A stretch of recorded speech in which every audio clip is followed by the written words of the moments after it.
Whispers in the Library. The book that wrote itself. The town of Elderhollow was known for its fog, cobbled streets, and the ancient Thornmere Library, nestled between ivy-covered houses. The library stood like a forgotten castle, silent and stoic. Few visited anymore, save for curious tourists and the occasional student. But those who dared venture deep into the West Wing sometimes spoke of whispers, not the rustle of pages or creak of shelves but voices. Clara Morthen was a student of folklore, intrigued by forgotten places. When she arrived at Thornmere Library to research her thesis on self-writing texts in mythology, the librarian, a gaunt man named Mr. Ellison, gave her a long stare. "You'll find what you're looking for in the West Wing," he said, his voice barely above a whisper.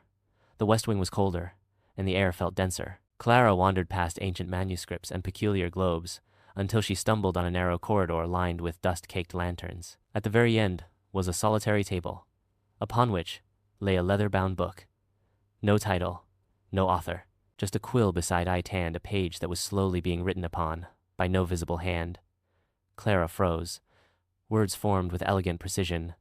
"You are not the first, but you may be the last." Her skin prickled. She turned around. No one. The book continued to write.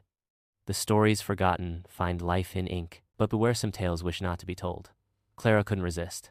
She sat and began to read. The pages unfolded the life of a girl named Elira, who once lived in Elderhollow, a girl who had discovered a mirror that reflected not your image, but your future. Each prediction brought tragedy. The townsfolk turned against Elira, blaming her for curses. She vanished in the winter of 1812. No body was ever found. Clara flipped ahead. A blank page awaited. Then the quill began again. "You now hold the ending, Clara," she gasped. Her name.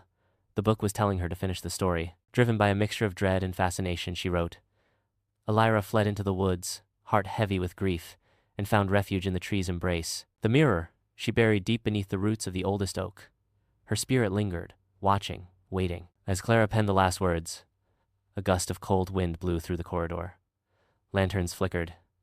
The book snapped shut, and then the whispers began.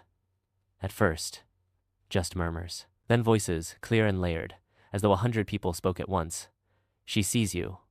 Clara stood up, heart racing. The hallway behind her was now endless, the walls warped like rippling glass. She ran, out of the corridor, past rows of books, through the main hall, and burst outside into the night. The fog was thick, and the stars had vanished. Ellison opened the West Wing and found the book back on its table. A new page had begun to write. She came seeking stories, but now she is one.